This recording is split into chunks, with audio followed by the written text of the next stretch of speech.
అందరికీ జైభీమ్. నేను Rajesh Mahasena. Welcome to Mahasena media.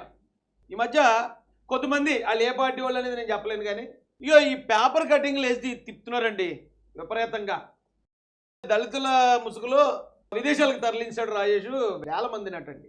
ఇక రెండోది ఈ చేపల పులుసు తినేసి నిద్రపోయాడు అనేది. ఈ రెండు ఇప్పుడు విపరీతం తిప్పుతున్నారు. మరి వాళ్ళు ఏ పార్టీ వాళ్ళు, లేకపోతే కులం దోలతో చేస్తున్నారా, పార్టీ దోలతో చేస్తున్నారా, మరి దేంతో చేస్తున్నారో నాకు తెలియదు.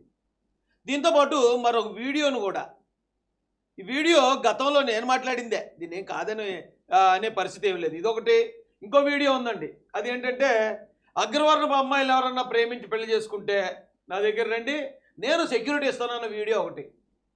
ఈ 4 ఇప్పుడు కాదు, నాకు మొన్న ఎమ్మెల్యే టికెట్ వచ్చినప్పుడు ఈ 4 మొత్తం ప్రచారంలో పెట్టారు.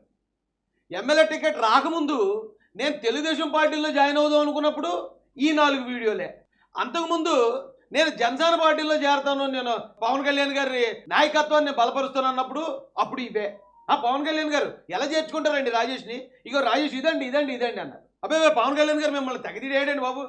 జగన్ పార్టీలో ఉన్నప్పుడు వాడు వేపచ్చని తిడేయాడు మిమ్మల్ని, కాబట్టి ఆయన అసలు పార్టీలో చేర్చుకోవద్దంటే చేర్చుకోవద్దన్నారు. అయినా కానీ నాకు ఇక్కడ ఏదో చిన్న ఇష్యూ జరిగింది రాజమండ్రిలో. ఆ రోజు నా ఇంటికి ఎంతమంది జన సైనికులు వచ్చారో తెలుసండి? 2-3 వేల మంది వచ్చి ఉంటారు. 2-3 వేల మంది. ఇప్పటికీ కాదు, ఎప్పటికీ మర్చిపోను నేను వాళ్ళని. ఏమంటే మరి అన్ని వేల మంది ఇక్కడ నా ఇంటికి వచ్చినప్పటికీ నేను పవన్ కళ్యాణ్ గారిని విమర్శించాననే విషయం వాళ్ళకి తెలియదంటారా? మీరు ఒకసారి వీడియో చూడండి. అందరూ జనసేన వారే ఆ రోజున. అప్పటికి నేను పవన్ కళ్యాణ్ గారిని విమర్శించడం అయిపోయింది. 2019లో పవన్ కళ్యాణ్ గారిని విమర్శించాను. ఇప్పుడు పార్వతీదేవి గారి గురించి నేను మాట్లాడిన వీడియో సర్క్యులేట్ అయ్యింది. అలాగే అగ్రవర్ణ అమ్మాయిలను ఎవరైనా ప్రేమిస్తే అన్న ఆ వీడియో సర్క్యులేట్ అయ్యింది. ఇవన్నీ చూసే ఎంతమంది జన సైనికులు వచ్చారండి ఆ రోజు. ఒకరిద్దరు కాదండి, పెద్ద పెద్ద నాయకులు. ఎప్పటికీ రుణపడి ఉంటాను నేను వాళ్ళకి. ఆ రోజు వాళ్ళు వచ్చి, లేదు తమ్ముడు తప్పకుండా నువ్వు జనసేన పార్టీలో ఉండాలి, జనసేన పార్టీలో నేను ఎంతమంది అభిమానిస్తున్నారు, ఇంకా చాలామంది ఉన్నారు. ఆ రోజు జై జనసేన జై మహాసేన అనేవారండి. జై పవన్ అన్న జై రాజేష్ అన్న అనేవారు. అంత అభిమానం, అంత ప్రేమ చూపించారు ఆ రోజున జన సైనికులు. మరి ఆ తర్వాత ఏమైందో తెలీదు. ఇప్పుడు సడన్గా రాజేష్ చేపల పులుసు తిన్నాడు, రాజేష్ హిందూ వ్యతిరేకి, రాజేష్ ఇంకోటే. మరి అప్పుడు అంటే వైసీపీ వాళ్ళు ఏదైతే తప్పు చేశారో ఇప్పుడు జనసేనలో ఉన్న కొద్దిమంది మిత్రులు అదే తప్పు చేస్తున్నారు కదండి. నేను అతని పార్టీని వ్యతిరేకించి బయటకు వచ్చాను కాబట్టి అతని పార్టీలో ఉంటే నేను మంచోడిని, పార్టీని వ్యతిరేకించి అతని విధానాలు వ్యతిరేకిస్తే నేను చెడ్డోడిని అయిపోయాను. ఇక్కడ జనసేన పార్టీ నేనేం వ్యతిరేకించలేదు టీడీపీలోకి, ఇంకా టైం పడుతుంది అన్నారు. టైం పడుతుంది అన్నారు కాబట్టి లేదు, నా వెనకతల అసలు రాజేష్ మహాసేన అంటే ఒక వ్యవహారం ఉంది కాబట్టి నేను తెలుగుదేశం పార్టీలో పెద్దల నిర్ణయం మేరకు వెళ్ళాను. కాబట్టి ఆ రోజు నాగబాబు గారు కూడా రాజేష్ని విమర్శించొద్దండి అని పెట్టాడు ఆయన. ఎంతమంది వచ్చారు చూడండి ఆ రోజు. ఇప్పుడు ఎవడైతే ఈ సర్క్యులేట్ చేస్తున్నారో ఈ పేపర్ కటింగ్లు ఇవన్నీ తెలిసే వీళ్ళందరూ వచ్చిందండి.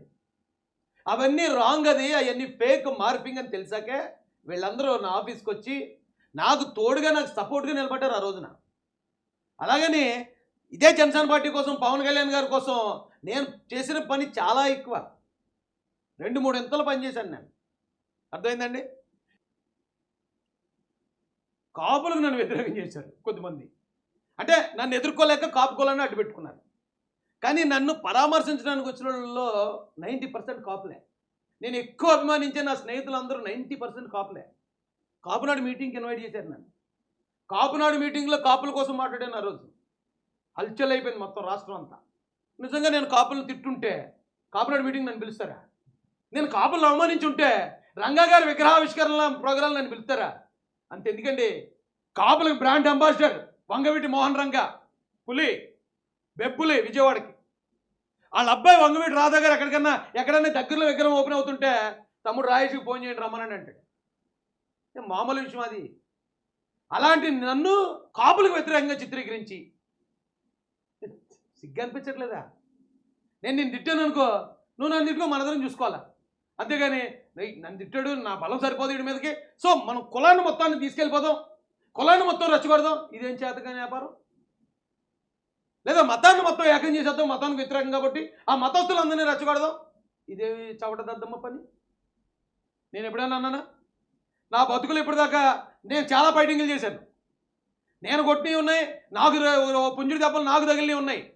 ఎప్పుడు ఎవడన్నా సరే రాజేష్ మాసానికి మీద కంప్లైంట్ ఇవ్వడమే తప్ప రాజేష్ మాసాన ఎవడి మీద కంప్లైంట్ ఇవ్వలేదు ఇప్పటిదాకా. వేరే కులాలతో కూడా గొడవలు జరిగినవి ఉన్నాయి. అప్పుడు నేను వెళ్ళి నా కులం పేరు తిట్టాడండి, లేకపోతే కులం పేరు వల్ల నా మీద దాడి చేయడం, నేను ఇవ్వచ్చు కంప్లైంట్, నాకు ఉంది, రాజ్యాంగం హక్కు ఇచ్చింది. కానీ ఆ కంప్లైంట్ ఇవ్వడానికి నేను బలహీనుని కాదని ఈగో, నాకు నా యాటిట్యూడ్ అది. ఎంత పెద్దోడు వచ్చినా మనమే ఎదుర్కోవాలి. మనం ఇంకొకటి సాయం అడగటం, లేకపోతే మన బలహీనలు మన మీద దాడి జరిగింది మనం విక్టిమ్ కార్డు వేసుకోవడం కరెక్ట్ కాదని ఎప్పుడు చేయను అలాగా. అది నా బేస్. మనుషులు వేరువేరుగా ఉండకూడదండి. మన పార్టీలో ఉంటే ఒకలాగా, మన పార్టీలో లేకపోతే మరోలాగా ఎలా మారిపోతారు అలాగా? రాజమాసన్ ఎప్పుడు ఒకలాగా ఉన్నాడు, కానీ ఇదేంటండి ఇదేం చెప్పిది? రేవు దాటేదాకా వాడమల్లన్నట, రేవు దాటాక బోడిమల్లన్నట.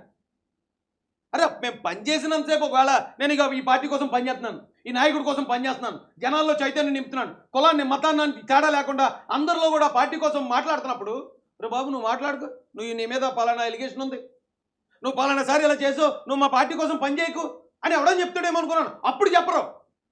అప్పుడు రాజమాసన్ అబ్బా సూపర్ రా బాబు, నువ్వు చాలామందిని ప్రభావితం చేస్తావు, నువ్వు టాప్ లీడర్వి, నువ్వు దళితుల్లో నిజంగా ఇంత అగ్రెసివ్గా పనిచేసే ఇంత నిజాయితీ పోవడం నాయకుడు మేము చూడలేదు. పనిచేసేటప్పుడేమో అయ్యి మాటలు. పని అయిపోయిన తర్వాత రాజమాసన్ హిందూ వ్యతిరేకండి, రాజమాసన్ ఆ వ్యతిరేకండి. ఇది ఏం జబ్బిది? ఏం జబ్బురా? టీడీపీలో జాయిన్ అవుతున్నప్పుడు అదే పాట.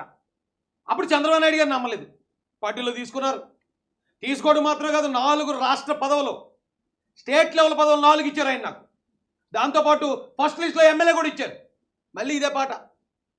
రాజమాసన్ హిందూ వ్యతిరేకి, రాజమాసన్ కాపు వ్యతిరేకి, రాజమాసన్ అగ్రవర్ణ వ్యతిరేకి. మళ్ళీ ఇదే పాట పాడుతుంటే ఓడియమో అది. ఈయనేమో నా మీద ఇంత నమ్మకం పెట్టుకుని నా మీద ఇంత అభిమానం చూపిస్తే నా వల్ల ఏమన్నా డ్యామేజ్ అవుద్దేమో, వద్దురా బాబు ఎందుకు వచ్చిందని వచ్చాను బయట. అప్పుడు అదే, అప్పుడు అయిపోయింది. మళ్ళీ ఇప్పుడు అదే. ఎంతకాలం వాడతారా ఈ ఫేక్ పేపర్లని? ఎంతకాలం వాడతారా 2 వీడియోల్ని? అంటే ఇది తప్ప ఇక రాజేష్ మీద నిరూపించడానికి ఎటువంటి ఎలిగేషన్ లేదనే కదా అర్థం. ఈ ఫేక్ ప్రచారం చేస్తున్నారంటేనే. ఇప్పుడు చంద్రబాబు నాయుడు గారు కూడా అందరిలాగా వాడుకుని వదిలేయాలి. ఏం చంద్రబాబు నాయుడు గారు అలటోళ్ళు మనం వాడుకుని వదిలేయాలి కానీ ఇంకా ఉంచుకున్నారేంటి అంటున్నారట కొంతమంది పెద్దలు. మరి కొంతమంది పెద్దలతోటి వాడుకుని వదిలేలా నేర్పించండి చంద్రబాబు నాయుడు గారికి. ఆయన దగ్గర మేము చూడలేదు మరి ఇలాంటిది. అన్ని కులాలని మతాలని సమానంగా చూసుకుంటూ వెళ్తున్నాడు కాబట్టి ఆయన ఆ నమ్మకంతో మేము ప్రాణాలు తెగించి పనిచేసాం. చంద్రబాబు మీద లోకేష్ గారి మీద మాకు ఆ నమ్మకం ఉంది.